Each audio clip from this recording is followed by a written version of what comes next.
sabuknya.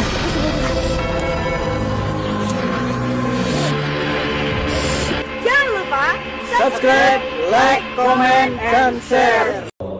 Penjelasan titik latifah. Seseorang siapapun itu tidak akan bisa mengendalikan dirinya atas hatinya, atas jasmaninya, atas ruhnya, karena aruhu min amri Robi, ruh itu urusannya Allah, hati itu urusannya Allah, ruh itu urusannya Allah.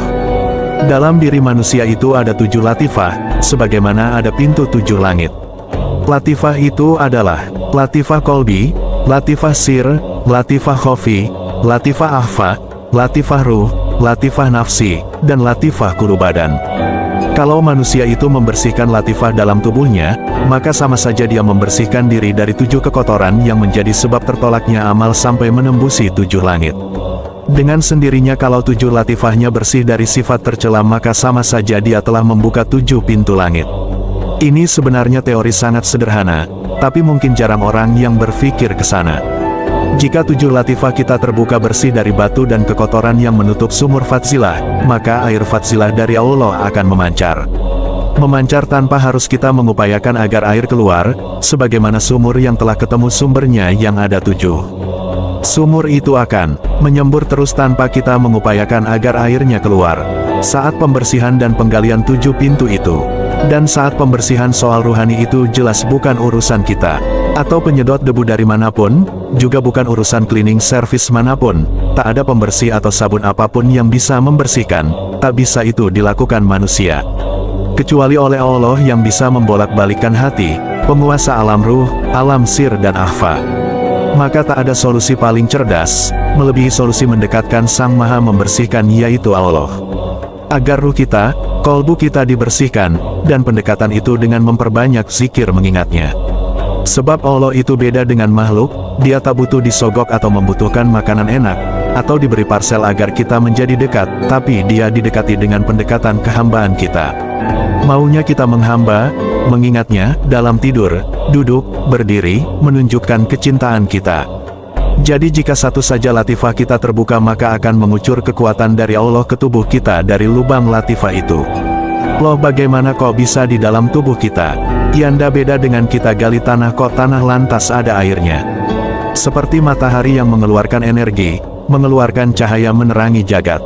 Kita tak percaya juga matahari tetap akan menerangi jagat, tak menunggu kita percaya dulu baru matahari itu akan menerangi jagat, akal kita tak nyampai dari mana keluarnya energi matahari. Tetap saja matahari akan menerangi jagat dan tak habis energinya walau dipakai oleh orang seluruh dunia. Yang kutulis juga tidak ingin dan sama sekali tak ada maksud agar siapapun supaya percaya dengan ceritaku. Dan penulisanku juga tak menunggu orang percaya baru aku menulisnya.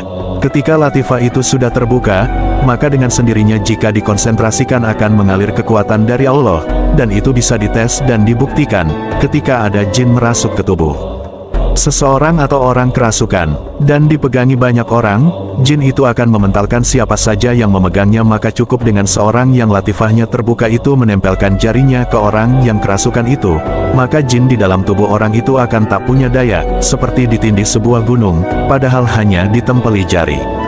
Memang aneh, tapi itulah kenyataannya, dan siapa saja bisa mempraktekkannya, jika sudah tertembusi latifahnya.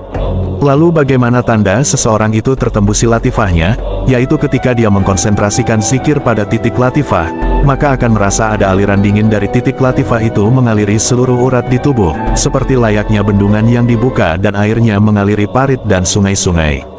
Bahkan bukan hanya itu, saat kita konsentrasikan titik latifah dengan zikir yang biasa kita zikirkan maka jika ada jin yang merasuk pada seseorang, nantinya tak akan tahan melihat wajah kita atau dada kita, karena pancaran nur ilahi yang menyelimuti kita, jadi bukan kita yang sakti sampai jin takut, tapi karena nur ilahi yang memancar itulah yang membuat jin takut.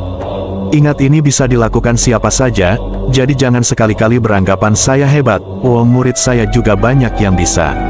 Kita hanya perlu memproses diri dengan cara yang benar dengan amaliyah yang benar sehingga menghasilkan hasil yang benar dan bermanfaat. Jadi tak ada sakti atau hebat, yang sakti dan hebat hanya Allah.